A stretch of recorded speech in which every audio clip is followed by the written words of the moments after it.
नमस्कार दोस्तों, आज हम आप लोग को एक बहुत ही महत्वपूर्ण जानकारी देंगे। तो इस जानकारी के लिए वीडियो के अंत तक जुड़े रहेंगे। तो आज हम लोग इस वीडियो में बिहार की आर्थिक पिछड़ेपन के कारण को पढ़ेंगे और आर्थिक पिछड़ेपन को कैसे कम किया जाएगा, कैसे ख़त्म किया जाएगा, इसके उपाय को भी जानेंगे। तो सबसे पहले जो लोग बिहार से हैं वे लोग बिहार के किस ज़िले से हैं कमेंट में ज़रूर बताएं। तो हम लोग चलते हैं, आगे बढ़ते हैं कि देखेंगे कि बिहार के पीछे रह जाने का कारण क्या क्या है।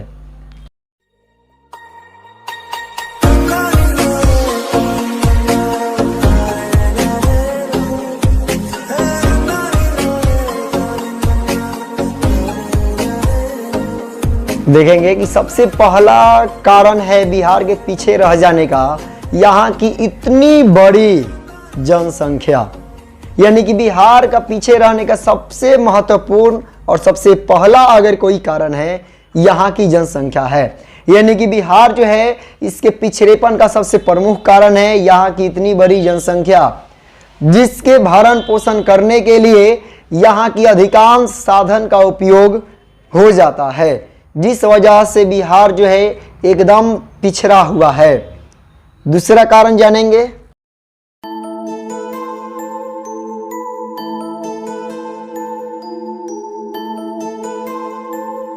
तो बिहार के पीछे रह जाने का दूसरा कारण है कृषि पर निर्भरता। तो यहाँ की अधिकांश जो जनसंख्या है, बिहार की अधिकांश जनसंख्या कृषि पर निर्भर है। यहाँ की अर्थव्यवस्था कृषि पर आधारित है। मतलब बिहार की जो अर्थव्यवस्था घूमती है वो यहाँ की कृषि पर घूमती है। लेकिन यहाँ की कृषि भी काफ़ी पिछड़ी हुई है, जिसकी वजह से यहाँ उपज कम होता है।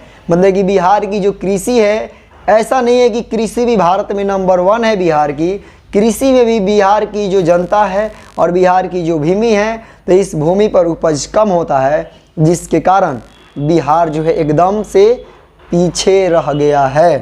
तो बिहार की तीसरी कारण जानेंगे कि बिहार का पीछे रह जाने का तीसरा कारण क्या है।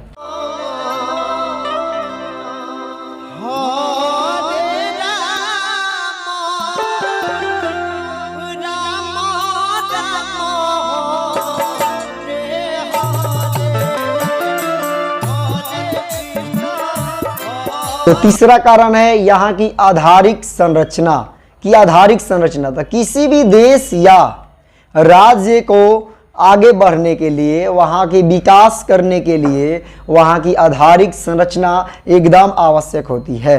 लेकिन बिहार में जो है तो इस आधारिक संरचना की अभाव है। यहाँ सड़क, बिजली, खेत की सिंचाई का अभाव है। और एक बात, शिक्षा एवं अन्य सुविधाओं की भी कमी है। मतलब कि बिहार की जो है शिक्षा व्यवस्था एकदम से बदतर है। हालांकि अब जो है यहाँ की बिजली, सड़क और शिक्षा व्यवस्था में कुछ सुधार होने की संभावना लग रही है। तो अगर इन सभी में सुधार होगा तो बिहार धीरे धीरे आगे बढ़ने लगेगा। इसकी चौथी कारण जानेंगे कि किस कारण से बिहार जो है पीछे रह गया है।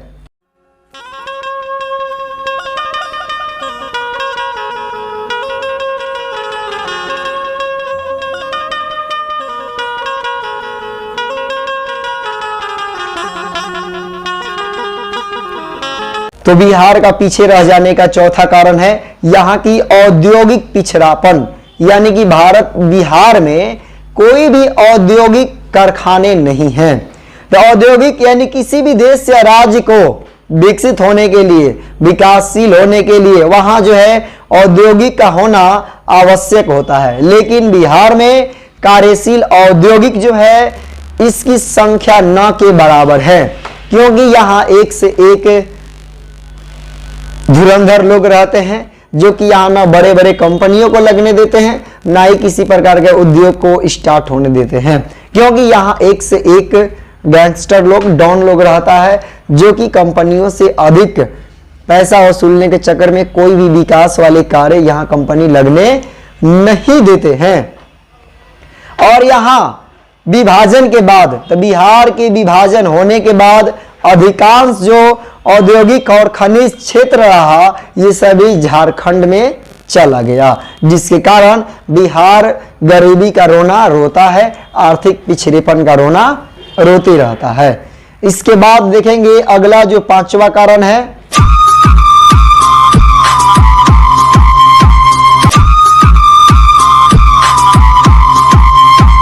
बिहार के पीछे रह जाने का पांचवा कारण जानेंगे, यहाँ की गरीबी। तो ये बताने की शायद आवश्यकता नहीं है कि बिहार कितना अमीर नहीं है, यानी कि कितना गरीब है, शायद बताने की आवश्यकता नहीं है, लेकिन फिर भी जानेंगे। तो बिहार का प्रति व्यक्ति आय जो है ये राष्ट्रीय औसत आय से आधे से भी कम है, जिस कारण से यहाँ की गरीबी अधिक है। बिहार के पिछड़ेपन का यह जो है एक बहुत बड़ी कारण है, यहाँ की राजकीय आय, यानी कि जो राजकीय आय जो प्रति व्यक्ति आय है ये राष्ट्रीय औसत आय से आधे से भी कम है। इसके बाद देखेंगे कि अगला क्या कारण है, छठा कारण,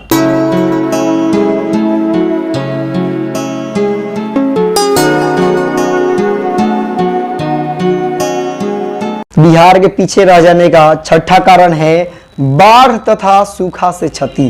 तो ये भी शायद बताने की जरूरत नहीं है कि बिहार का एक हिस्सा बाढ़ में डूबे रहता है तो दूसरा हिस्सा जो है सूखा से तंग रहता है।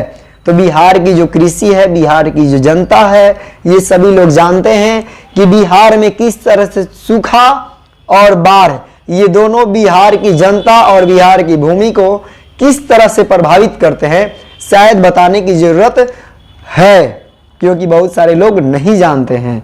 तो बताया जा रहा है कि बिहार में बाढ़ तथा सूखा दोनों जो है अधिक क्षति होती है। इससे बिहार का उत्तरी हिस्सा नेपाल से आए जल से बाढ़ आ जाती है, यानी कि जब नेपाल से बिहार में जल छूटता है तो बिहार में बाढ़ आ जाता है। तो इस तरह से आपको मालूम है कि बिहार की इस नदी को शोक नदी कहा जाता है।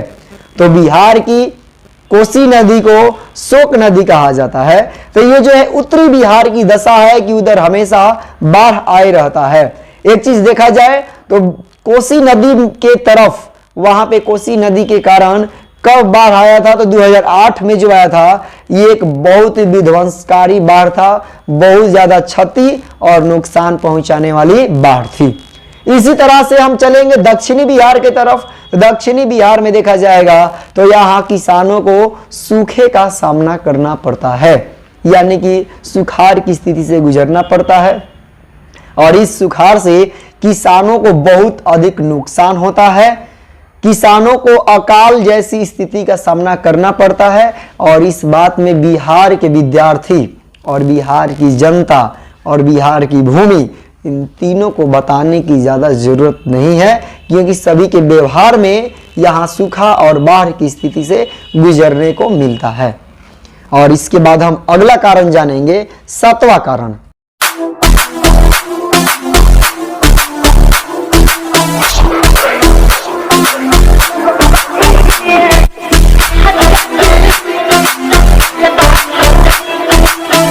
तो बिहार की पीछे रह जाने की सातवीं कारण है खराब विधि व्यवस्था, यानी कि यहाँ की जो विधि व्यवस्था है वो बहुत ही खराब है।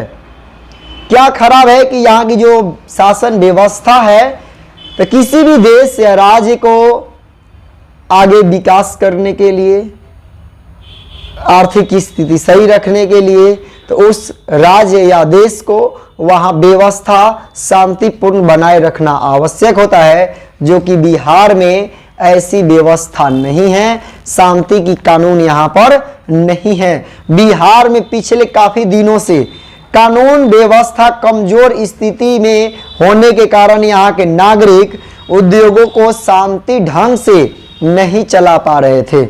इस तरह खराब विधि व्यवस्था जो है बिहार के पिछड़ेपन का एक प्रमुख कारण है, और अब धीरे धीरे बिहार की जो कानून व्यवस्था है वो ठीक हो रही है, और ऐसा हम कामना भी करेंगे कि बिहार की जो स्थितियां हैं कानून व्यवस्था में जल्द से जल्द ठीक हो जाए, और बिहार की अब 8वीं कारण और अंतिम कारण जानेंगे पीछे रह जाने का।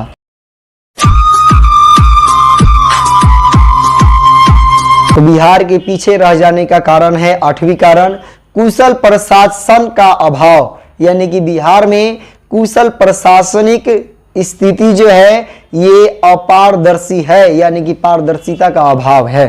तो ये जो है कारण, 8 कारण बिहार के पीछे रह जाने का कारण आपको समझ में आया होगा। तो अब हम बात करते हैं कि बिहार को किस तरह से इस आर्थिक पिछड़ेपन से हटा सकते हैं, किस तरह से आगे पिछड़ेपन को दूर किया जा सकता है। तो इसके नियमों को जानेंगे, इस पर क्या क्या प्रभाव पड़ेगा, कौन कौन से कार्य करना पड़ेगा जिसके कारण बिहार को आगे बढ़ाया जाएगा। तो सबसे पहला कारण है कि यहाँ की जनसंख्या पर नियंत्रण करना। तो बिहार की जनसंख्या को अगर नियंत्रण किया जाएगा तो बिहार की आर्थिक स्थिति में सुधार बहुत हद तक हो जाएगा। तो बिहार में जिस तरह से, यानी जिस तेजी से बढ़ती हुई जनसंख्या पर रोक लगाया जाए, मतलब जिस तरह से बिहार में जनसंख्या इतनी तेजी से बढ़ रही है, तो इस बढ़ती हुई जनसंख्या पर रोक लगाया जाए। कृषि पर निर्भर है, इसलिए कृषि का विकास होना आवश्यक है। तो बिहार जो है कृषि पर आधारित राज्य है, इसलिए यहाँ की कृषि की व्यवस्था को अच्छा करना और बढ़ोतरी करना बहुत ही आवश्यक है। इसके लिए कृषि में नए नए यंत्रों तथा आधुनिक तकनीकों का प्रयोग करना चाहिए। उत्तम खाद तथा बीजों का प्रयोग करना चाहिए जिससे उपज अधिक हो सके। तो यहाँ क्या है कि इसको अगर बढ़ाया जाएगा तब जा करके सही हो पाएगा। इसके बाद देखेंगे कि आधारित संरचना के विकास करेंगे तभी जा करके इसमें क्या होगा, बिहार में विकास हो पाएगा। तो बिहार जो है, तो बिहार में बिजली का उत्पादन बढ़ाना चाहिए क्योंकि यहाँ बिजली की कमी है। सड़क व्यवस्था में सुधार लाना चाहिए। शिक्षा एवं व्यवस्था जो है, तो शिक्षा एवं स्वास्थ्य की सुविधाओं में भी सुधार लाना होगा। उद्योगों का विकास करना अत्यधिक आवश्यक है। जो यहाँ की कारखाने, जो उद्योग बंद हो गई हैं, उन कारखानों को स्टार्ट करना होगा। यहाँ की चीनी मिलें जो बंद पड़ी हैं उनको भी स्टार्ट करने का परम आवश्यक है ताकि बिहार की आर्थिक स्थिति में सुधार हो सके। गरीबी को दूर करना, तो यहाँ की गरीबी की दूर करना एकदम अति आवश्यक है। तो बिहार में जो है 42% से अधिक लोग गरीबी रेखा से नीचे के जीवन बिता रहे हैं। इन लोगों के लिए रोजगार की व्यवस्था करनी चाहिए। इन्हें प्रशिक्षण देकर स्वरोजगार को बढ़ावा देना चाहिए। इसके बाद है बाढ़ पर नियंत्रण, कि बिहार को अगर विकासशील राज्य बनाना है, बिहार को आगे बढ़ाना है, तो यहाँ की बाढ़ पर जो नियंत्रण करना आवश्यक है। तो बाढ़ के कारण बिहार के विकास बहुत बाधा आती है। फसल का एक बहुत बड़ा भाग पानी में डूब जाता है। जान माल की भी काफ़ी क्षति होती है। नेपाल सरकार से बात कर के बाढ़ को रोकने के लिए उचित कदम उठाने चाहिए।